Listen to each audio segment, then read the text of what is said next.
Good morning everyone. आज मैं periodic table का थर्ड लेक्चर लेने जा रहा हूँ। इससे पहले मैंने 2 लेक्चर लिए हैं, उनमें इसकी हिस्ट्री की बात की थी हमने और कॉज ऑफ पीरियोडिसिटी भी हमने उसमें डिस्कस कर लिया था। अगर आपने वो लेक्चर नहीं देखे हैं तो आप चैनल है केमिस्ट्री विद राजेश कसवा, उसमें सर्च करके देख सकते हो, या फिर आपको उन लेक्चर का मैं लिंक डिस्क्रिप्शन में दे दूँगा, तो आप वहाँ से उसको आराम से स्टडी कर सकते हो। तो आज बात करते हैं हम जो प्रेजेंट फॉर्म है पीरियोडिक टेबल की, या long form of periodic table भी बोल देते हैं, या बोहर टेबल भी बोल देते हैं जिसे, यानी पीरियोडिक टेबल की हम डिस्कस करने वाले हैं। देखो भी, जो हमारी जो प्रेजेंट फॉर्म या long form of periodic table है उसमें 18 ग्रुप हैं और 7 पीरियड हैं। ठीक है, तो ग्रुप आपको मैंने लास्ट लेक्चर में भी बताया था। जो वर्टिकल कॉलम होता है उसे हम ग्रुप बोलते हैं, और जो हॉरिजॉन्टल रो होती है उसे हम पीरियड बोलते हैं। तो मैंने लास्ट लेक्चर में यह भी कहा था कि जो मॉडिफाइड मेंडलीव पीरियोडिक टेबल है और जो आज की जो मॉडर्न पीरियोडिक टेबल है, मैं कोरिलेट करूंगा उनको, ताकि आपको याद रखना थोड़ा आसान हो। तो ये तो नंबरिंग है, जैसे 18 ग्रुप को मैंने ऐसे नंबरिंग कर दी, 1 2 3 4 5 6 7, इस तरह से 18 तक हमने ग्रुप को नंबरिंग दे दी है। और ये आपके 7 पीरियड है, 7 पीरियड को हमने पीरियड इस तरह से है ये, तो हमने नंबरिंग यहाँ दे रखी है। ठीक है, अब आप मॉडिफाइड जो मेंडलीव पीरियोडिक टेबल है उससे इसे कैसे कोरिलेट कर सकते हैं हम। तो मॉडिफाइड मेंडलीव पीरियोडिक टेबल में जो हमारा फर्स्ट ग्रुप है आज का, उसे बोला गया था 1A, इसको बोला गया था सेकंड A। अब देखो इधर जो P ब्लॉक है उसका जो ग्रुप 13 है उसको बोला गया था 3A, 14 को बोला गया था 4A, 15 को बोला गया था 5A, 16 को बोला गया था 6A, और 17 को बोला गया था 7A। और आपको पता है नोबल गैस को मॉडिफाइड पीरियोडिक टेबल में 0 ग्रुप में रखा गया था, तो ये कौन सा था? 0 ग्रुप था। कई बुक आपको इसको 8th A भी लिख देती है, बट हमने कहा था 0 और 8th को डिवाइड नहीं किया गया था मॉडिफाइड मेंडलीव पीरियोडिक टेबल में। ठीक है, अब देखो आपको 0 याद रखना है भी, आपकी जो नोबल गैस है उस टाइम 0 ग्रुप में रखी गई थी। अब ग्रुप 3 को क्या नाम दिया गया? ग्रुप 3 को नाम दिया गया 3B। ये 4B में थे, ये 5B में थे, ये 6B में थे, ये वाला जो 7th ग्रुप है उसको 7B में रखा। अब आपको पता है मैंने 9 एलिमेंट बताए थे, 3 सेट था ट्राइड का, एक ये था, ये था और एक ये था, यानी ये 8th 9th और 10th जो आपका आज की पीरियोडिक टेबल के ग्रुप है मॉडर्न पीरियोडिक टेबल के, वो उस टाइम किस में रखे गए थे? ग्रुप 8 में रखे गए थे। ये ट्राइड मैंने बताए थे, 3 सेट डिस्कस किए थे। और इसको कई बुक ऐसे भी कह देती है कि ये 8th B है, उसको 8th A मानती है, इसको 8th B मानती है, पर हम 8th ही याद रखेंगे क्योंकि 8th को हमने B में डिवाइड नहीं किया था। इसके अलावा क्या है, आप कहोगे जी ये 3B हो गया, 4B हो गया, 1B और 2B कहाँ गया? तो ये 1B था भी, और मैंने बताया भी था डिसएडवांटेज में, यानी कॉइनेज मेटल को एल्कली मेटल के साथ रख दिया था। और ये क्या है आपका? 2B है। इनका कारण भी बताया था, क्योंकि ये +1 ऑक्सीडेशन स्टेट शो कर रहे हैं, ये भी +1 ऑक्सीडेशन स्टेट शो कर रहे हैं, तो ये एक दूसरे के साथ रखे गए थे भाई। ये +2 ऑक्सीडेशन स्टेट शो करते हैं, हमें पता है, और जिंक कैडमियम और मरकरी भी है +2 ऑक्सीडेशन स्टेट शो करते हैं, तो इसलिए इनको उनके साथ रखा गया था, ये रीजन था। तो ये क्या है, हमने कोरिलेट किया है मॉडिफाइड मेंडलीव पीरियोडिक टेबल और जो आज की मॉडर्न पीरियोडिक टेबल है उसको। अब देखो कि हमारी जो प्रेजेंट फॉर्म है यानी मॉडर्न पीरियोडिक टेबल है, इसे हम long form of periodic table भी बोल देते हैं, या इसे बोहर टेबल भी बोल देते हैं। अब आप कहोगे जी बोहर टेबल क्यों बोलते हैं? क्योंकि इसमें जो इलेक्ट्रॉन को अरेंज करने की स्कीम थी वो बोहर से ली गई थी। बोहर ने क्या कहा था, जैसे आपका ये न्यूक्लियस है, इसके इर्द गिर्द क्या है? पहली सेल है, पहली सेल में 2 इलेक्ट्रॉन आते हैं, दूसरी में कितने आते हैं? 8 इलेक्ट्रॉन आएंगे। तो हमने वही स्कीम इसमें यूज की है, यानी हमने जो इसको क्लासिफाई करने का बेस लिया है वो क्या लिया है? इलेक्ट्रॉनिक कॉन्फ़िगरेशन लिया है। ये जो टेबल बनी है इलेक्ट्रॉनिक कॉन्फ़िगरेशन के बेस पर बनी है। इसको डिजाइन करने का क्रेडिट चार साइंटिस्ट को जाता है। वो साइंटिस्ट है रैंग, बर्नर, बोहर एंड बरी। रैंग, बर्नर, बोहर एंड बरी, इन चार साइंटिस्ट ने क्या किया था, इसको डिजाइन किया था। ये वैसे तो क्या है, मेंडलीव पीरियोडिक टेबल को ही इन्होंने क्या किया, मॉडिफाइड करके जो प्रेजेंट फॉर्म है या long form of periodic table है वो बना दी है। ठीक है, अब बात करते हैं कि जैसे हमने कहा था इनमें बेस क्या बना, क्लासिफिकेशन का नोट कर लेना, classified on the basis of electronic configuration. मेरे पास पेज कम है तो मैं लिख नहीं पाऊंगा ज्यादा। अब देखो कि इन्होंने क्या किया, पूरी पीरियोडिक टेबल को 4 ब्लॉक में डिवाइड कर दिया, S block, P block, D block and F block. अब ब्लॉक कैसे बनाए होंगे इन्होंने कि वो एलिमेंट जिनमें लास्ट इलेक्ट्रॉन एस सब सेल में जाता है उसे एस ब्लॉक में रखा। यानी हम ये लिख सकते हैं, आप लिख लो लाइन, मेरे पास स्पेस नहीं है, नहीं लिख पाऊंगा। Those element in which last electron enter into the s subcell are known as s block element, और those element in which last electron enter into p subcell are known as p block element। इसी तरह से those element in which last electron enter into d subcell are known as d block element, और those element in which last electron enter into f subcell are known as f block element।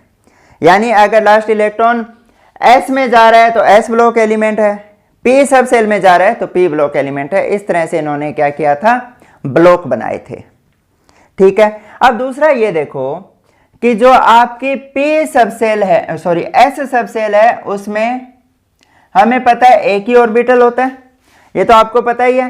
S सब cell में एक orbital है, P सब cell में 3 orbital होते हैं, D में 5 होते हैं, एफ में 7 होते हैं। ठीक है, तो एस में सिर्फ क्या है, एक ऑर्बिटल है, और एक ऑर्बिटल में मैक्सिमम इलेक्ट्रॉन कितने आएंगे, 2 आएंगे। 2 इलेक्ट्रॉन आते हैं, इसलिए इसके ग्रुप कितने हुए, 2 हुए, फर्स्ट और सेकंड, क्योंकि एस सब सेल में मैक्सिमम 2 इलेक्ट्रॉन आते हैं तो इसलिए इसमें ग्रुप कितने हैं, 2 हैं। इसी तरह जो पी सब सेल है उसमें क्या होते हैं, 3 ऑर्बिटल होते हैं भाई। 3 ऑर्बिटल है तो मैक्सिमम इलेक्ट्रॉन कितने आ सकते हैं, 6 आ सकते हैं, तो 6 इलेक्ट्रॉन आ सकते हैं, तो इसमें ग्रुप पे कितने हो गए, 6 हो गए। यानी ग्रुप 13 से लेकर ग्रुप 18 तक आपके किस में आ जाते हैं, पी ब्लॉक में। यानी जितने उनमें सब सेल में इलेक्ट्रॉन आएंगे उतने ही ग्रुप होंगे। जैसे डी सब सेल है उसमें 5 ऑर्बिटल होते हैं, और 5 ऑर्बिटल में क्या होते हैं, 10 इलेक्ट्रॉन आ सकते हैं, तो इसमें ग्रुप कितने हो गए, 10 हो गए। ठीक है, तो इस तरह से इन्होंने क्या किए, ग्रुप बनाए थे। अब देखो भाई, ये तो ग्रुप कैसे बना दिए। इसी तरह इसमें देखो ये क्या है, 14 एलिमेंट लेंथेनोइड है और 14 एक्टिनोइड है। आपको पता है एफ सब सेल में कितने ऑर्बिटल होते हैं, 7 होते हैं, और 7 में मैक्सिमम कितने इलेक्ट्रॉन आ सकते हैं, 14 आ सकते हैं। तो 14 एलिमेंट इसमें हो गए और 14 एलिमेंट इसमें हो गए। तो इस तरह से क्या किया इन्होंने, आपके ग्रुप बनाए थे। अब देखो इनकी हम जनरल एक और एस ब्लॉक और पी ब्लॉक के एलिमेंट को हम रिप्रेजेंटेटिव एलिमेंट बोलते हैं। किनको बोलते हैं, S block, S and P block के एलिमेंट को हम क्या बोलते हैं, रिप्रेजेंटेटिव एलिमेंट बोलते हैं। अब आप कहोगे क्या पूरे पी ब्लॉक को हम रिप्रेजेंटेटिव और एस ब्लॉक को रिप्रेजेंटेटिव बोलेंगे?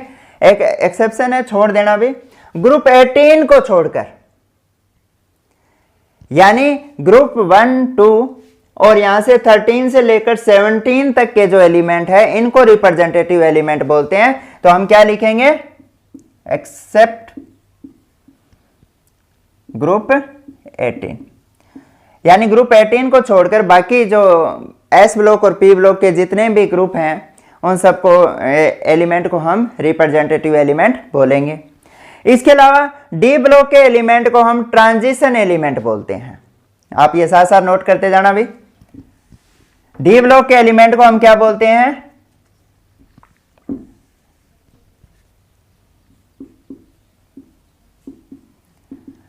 ट्रांजिशन एलिमेंट बोलते हैं भाई। और ट्रांजिशन एलिमेंट की खासियत ये होती है कि ट्रांजिशन एलिमेंट हम उन्हीं को बोलेंगे जिनमें डी जो आपका सब सेल है वो पार्शियली फिल्ड हो, यानी डी में क्या होने चाहिए 1 to 9 इलेक्ट्रॉन होने चाहिए। अगर डी एम्प्टी है, डी 0 है और डी 10 है तो वो आपके ट्रांजिशन एलिमेंट नहीं होंगे। यानी आपका जो लास्ट ग्रुप है इसमें डी ब्लॉक का 12th, इसमें क्या होता है डी पूरा भरा होता है, इसे 3d10 4s2 लिखते हैं, तो मतलब डी कंप्लीट है, डी पूरा भरा हुआ है, तो ये ट्रांजिशन एलिमेंट नहीं है, यानी ग्रुप 12 के जो एलिमेंट है वो ट्रांजिशन एलिमेंट में काउंट नहीं होते। फिर आप कहोगे जी तो कॉपर की तो इलेक्ट्रॉनिक कॉन्फ़िगरेशन होती है 3d10 4s1, तो डी तो इसमें भी भरा हुआ है, ये ट्रांजिशन एलिमेंट कैसे हुआ, ये भी तो नहीं है। तो हम ट्रांजिशन एलिमेंट को ऐसे ही याद रखेंगे, या तो फिर वो अपनी जो कॉमन स्टेट है यानी ग्राउंड स्टेट है उसमें डी में इलेक्ट्रॉन है वो 1 to 9 होने चाहिए, या फिर उनकी जो मोस्ट कॉमन ऑक्सीडेशन स्टेट है उसमें डी ऑर्बिटल है वो पार्शियली फिल्ड होना चाहिए। अब आपको पता है कि कॉपर की जो +2 ऑक्सीडेशन स्टेट है उसमें क्या होता है 3d9 होते हैं, यानी 2 इलेक्ट्रॉन लूज कर देगा, एक s वाला गया एक d वाला गया, तो 3d9 हो गया। तो ये क्या हो गया 1 to 9 के बीच में आ गया, इसलिए ये क्या आ गया ट्रांजिशन एलिमेंट, पार्शियली फिल्ड है। तो आपको पता होगा अगर कॉपर +1 स्टेट में हो तो 3d10 होता है, तो ये ट्रांजिशन एलिमेंट +1 में नहीं होता। ठीक है, ये ध्यान रखना है आपको। इसके बाद में क्या होगा, ये ट्रांजिशन एलिमेंट है, तो इनको जो एफ ब्लॉक के एलिमेंट है उन्हें हम इनर ट्रांजिशन एलिमेंट बोलते हैं, क्योंकि ये तो ट्रांजिशन के भी अंदर है, यानी लेंथेनॉइड और एक्टिनॉइड के जस्ट बाद आ रहे हैं। मैं अभी इनकी जो कॉमन जनरल इलेक्ट्रॉनिक कॉन्फ़िगरेशन लिखूंगा तब बताऊंगा आपको इनर क्यों बोलते हैं, क्योंकि इनमें जो 4f सेल में इसमें भरा जाता है और इसमें 5f सेल में भरा जाता है, यानी इसमें आपका क्या होगा एंटी पेनल्टीमेंट जो सेल है उनमें इलेक्ट्रॉन भरे जा रहे हैं। तो ये तो ट्रांजिशन के भी अंदर है, इसलिए इन्हें इनर ट्रांजिशन एलिमेंट हम कहते हैं। तो अब आपको क्या याद रखना है, रिप्रेजेंटेटिव एलिमेंट कौन से थे, ट्रांजिशन एलिमेंट कौन से हैं और इनर ट्रांजिशन एलिमेंट कौन से हैं। अब बात करते हैं हम इनके जो जनरल इलेक्ट्रॉनिक कॉन्फ़िगरेशन है वो कैसे लिखी जाती है।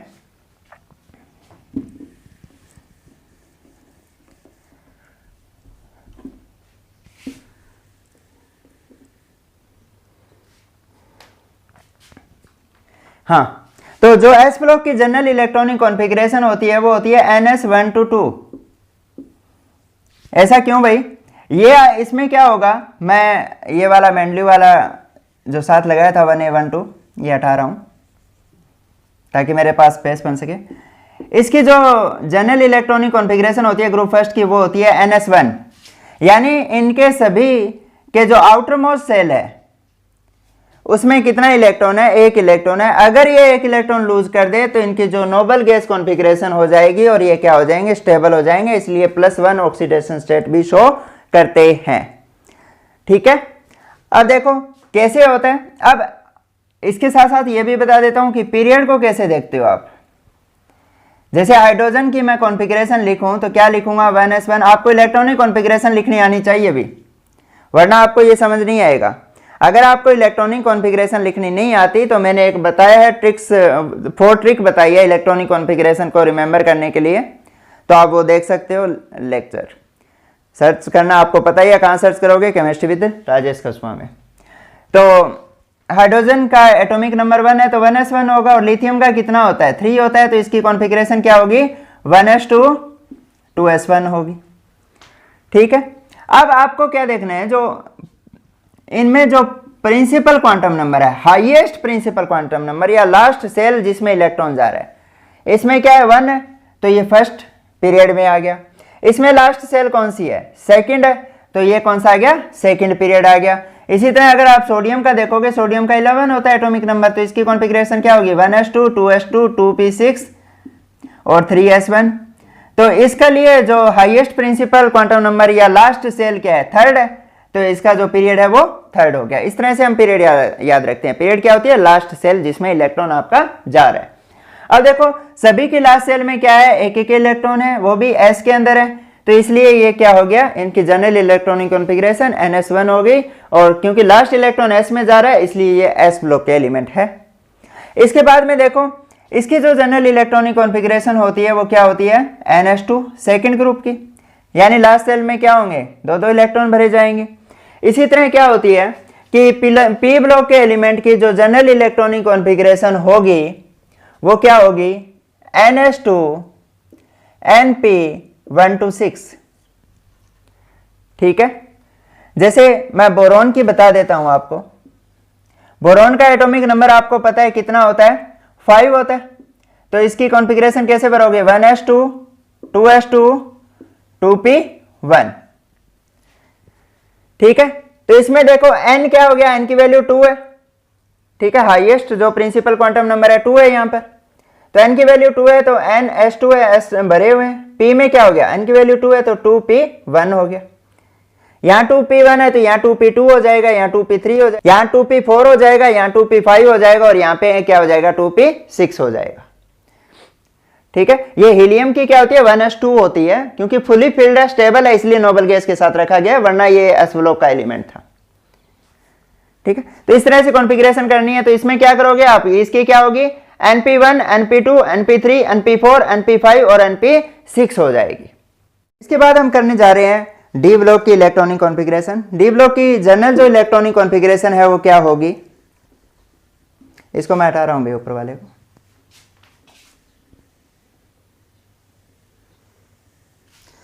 जो डी ब्लॉक है उसकी जनरल इलेक्ट्रॉनिक कॉन्फ़िगरेशन होती है वो होती है n-1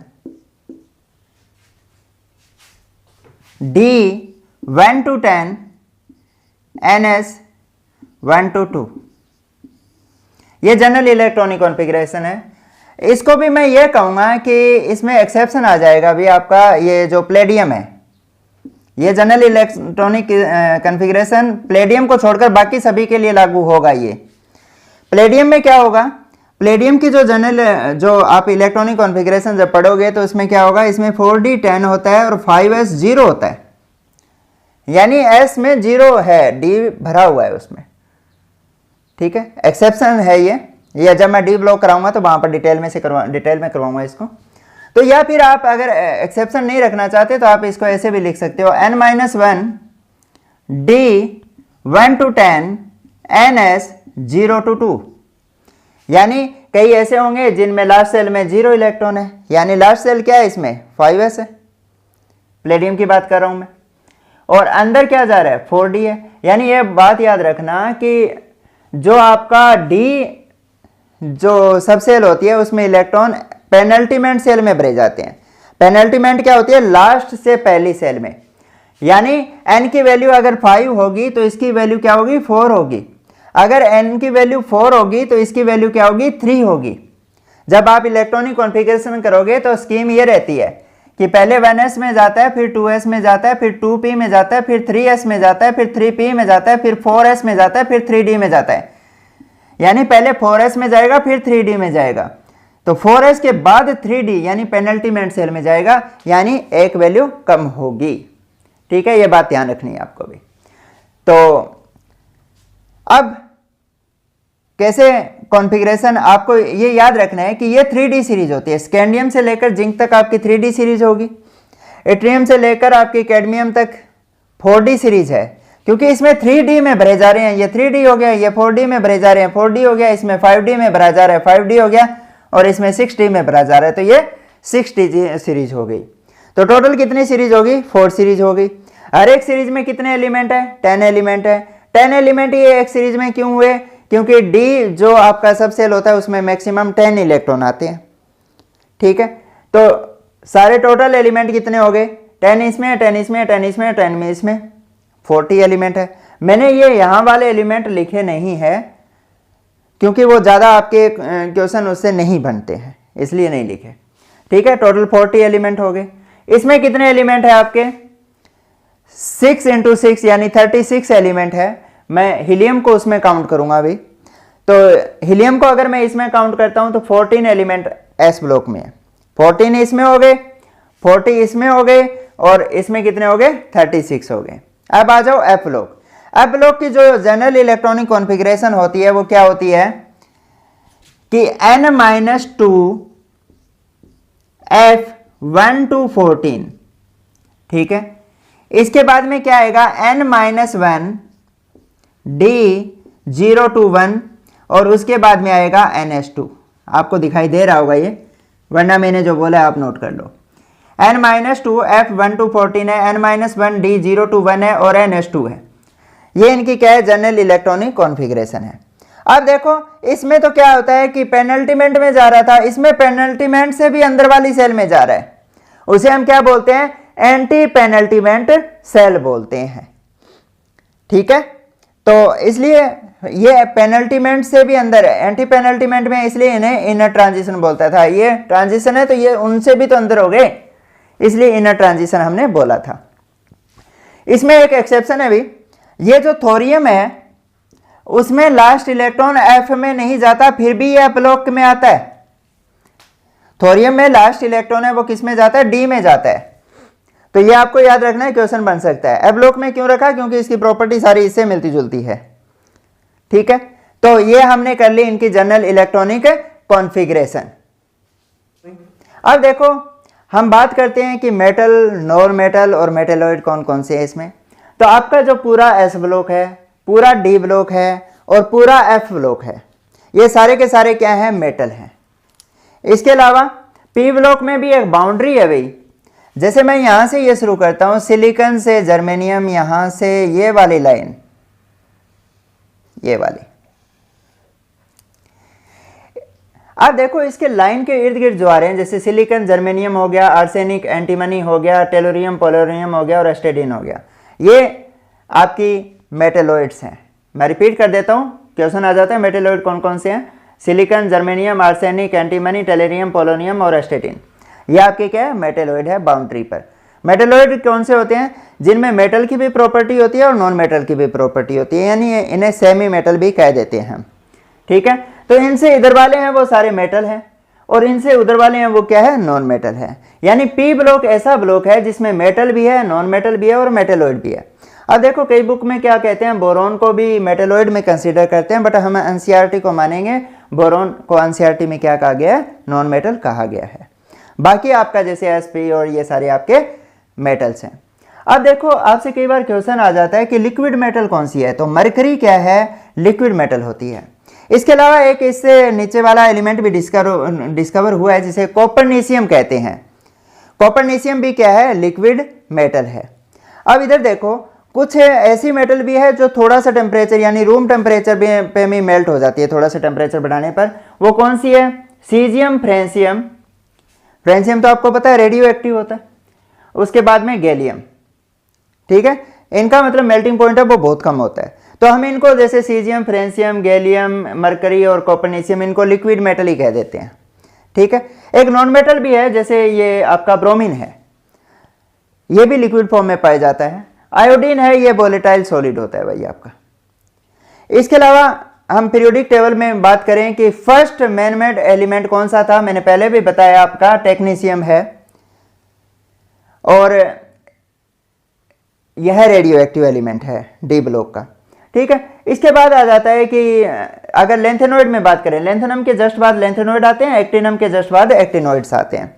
तो लेंथेनॉइड में आपका जो ये पीएम है, प्रोमीथियम, यह एकमात्र मैन मेड एलिमेंट है और रेडियो एक्टिव है।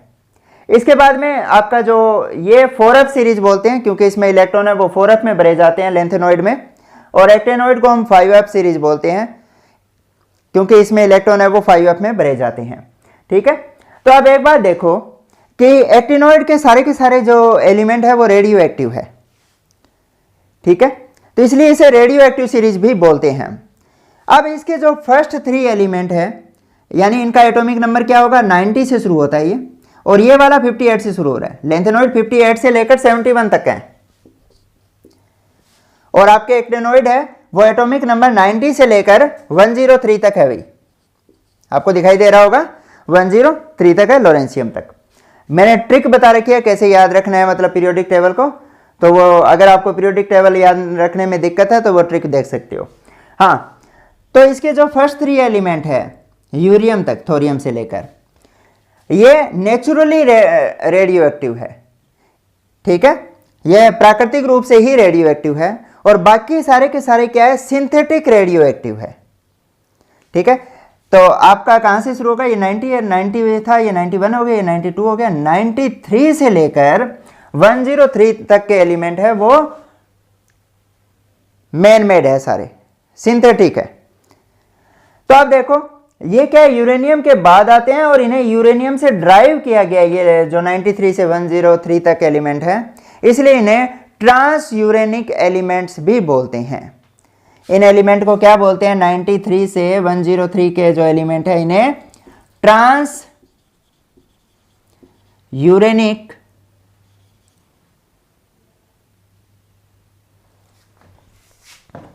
एलिमेंट बोलते हैं। मैं यहां लिख देता हूं भी, आपको पता नहीं नीचे वाला दिखाई दे रहा है नहीं दे रहा। 93 से 103 तक ट्रांस यूरेनिक एलिमेंट। ठीक है,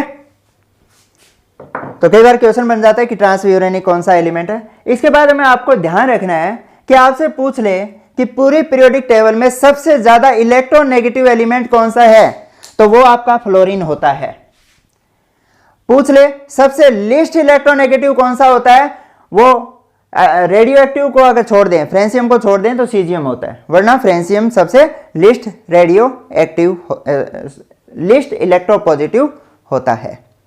ठीक है, इसके बाद में पूछ ले electron gain enthalpy periodic table में सबसे ज्यादा किसकी होती है, तो वो क्लोरीन की होती है। मोस्ट इंपोर्टेंट है भी कंपटीशन के पॉइंट ऑफ व्यू से। इसके अलावा आपसे पूछ ले कि सबसे ज्यादा डेंसिटी किसकी है, तो वो इरिडियम की होती है। इरिडियम के बाद में किसकी आती है, ओस्मियम की आती है। आपसे पूछ ले पीरियोडिक टेबल में सबसे ज्यादा ऑक्सीडेशन स्टेट कौन शो कर रहा है, ये नोट करते जाना साथ साथ, तो वो ओस्मियम कर रहा है अभी, +8 ऑक्सीडेशन स्टेट शो ये करता है। ठीक है, तो ये कुछ बातें थी। इसके अलावा जो हम जब पी ब्लॉक पढ़ेंगे तो मैं बताऊंगा कि जैसे गैलियम है, इसको हाई टेम्परेचर थर्मोमेट्री में यूज किया जाता है, तो ये हम जब ब्लॉक केमिस्ट्री करेंगे तो उसमें डिटेल में हम पढ़ने वाले हैं। तो इसके अलावा मैं आपको मैजिक नंबर के बारे में बता देता हूं भी। तो मैजिक नंबर क्या होता है, तो मैं ऊपर वाला पार्ट हटा रहा हूं सारा।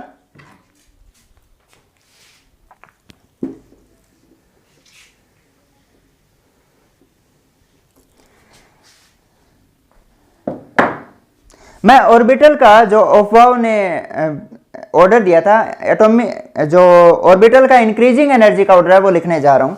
कैसे भरे जाते हैं इलेक्ट्रॉन, पहले 1s में भरे जाएगा, फिर 2s में भरे जाएंगे, फिर 2p में, फिर 3s में, फिर 3p में, फिर 4s में भरे जाएंगे, फिर 3d में भरे जाएंगे, फिर 4p में भरे जाएंगे। इसके बाद में किस में भरे जाएंगे, 5s में, फिर 4d में, फिर 5p में, फिर 6s में, फिर 5d में। उसके बाद में किस में भरे जाएंगे, 6s के बाद में आता है आपका 4f। 4f में भरे जाएंगे। 4f के बाद में, मैं ऊपर वाला हटा देता हूं, 4f के बाद में किस में भरे जाने हैं, 5d में, फिर 6p में, फिर उसके बाद में 7s में, और फिर बाद में 5f में, फिर 6d में और 7p में। ये ऑर्बिटल का ऑर्डर है, एनर्जी के हिसाब से एनर्जी इंक्रीज हो रही है इस ऑर्डर में। आप देखो इससे मैजिक नंबर निकालना सिखाता हूं आपको मैं। हाँ देखो, पहले 2 इलेक्ट्रॉन किस में भरे जाएंगे, 1s में भरे जाएंगे। आपको पता है s में 2 इलेक्ट्रॉन भरे जाते हैं मैक्सिमम, p में 6 भरे जाते हैं, d में 10 भरे जाते हैं और f में 14 भरे जाते हैं। ठीक है, तो फर्स्ट 2 इलेक्ट्रॉन है s में जाएंगे, तो अगर 1s 1 है तो हाइड्रोजन हो जाएगा, 1s 2 होगा तो हीलियम हो जाएगा। यानी जो आपका फर्स्ट सेल है उसमें सिर्फ कितने इलेक्ट्रॉन आएंगे, 2 आएंगे। तो मतलब फर्स्ट सेल में, मतलब फर्स्ट जो पीरियड है उसमें मैक्सिमम एलिमेंट कितने होंगे, 2 होंगे। तो सबसे छोटा ग्रुप है, इसे शॉर्टेस्ट पीरियड भी बोलते हैं।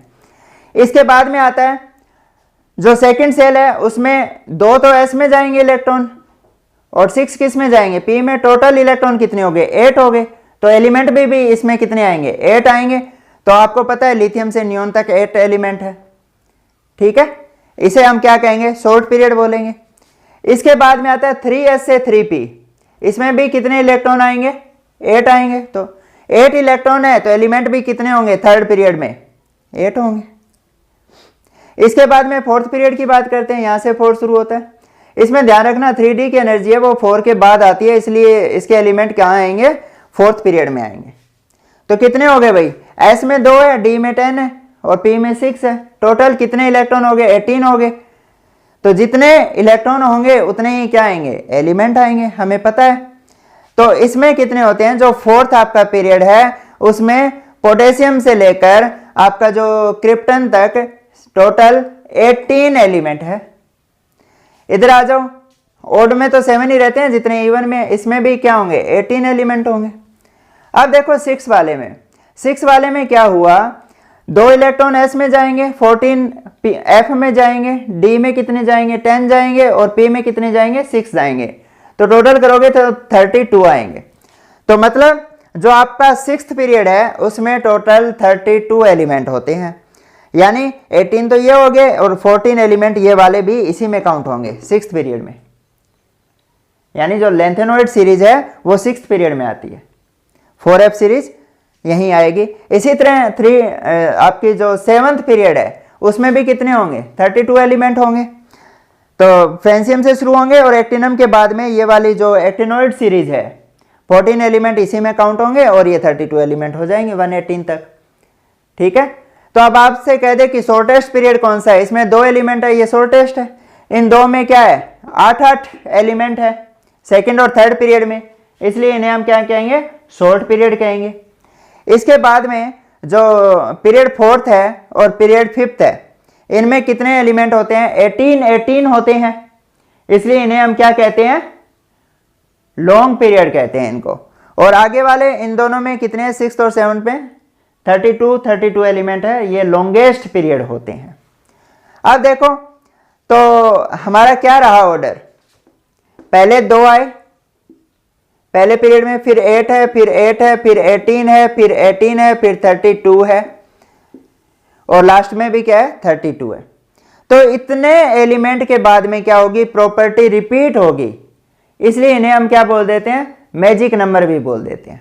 देखो कैसे, जैसे हाइड्रोजन का एटॉमिक नंबर 1 है, इसमें अगर मैं 2 जोड़ दूं तो कितना होगा, 3 होगा। अब एक का अगर एटॉमिक नंबर पता है ग्रुप में तो बाकी का आप मैजिक नंबर की सहायता से आसानी से निकाल सकते हो।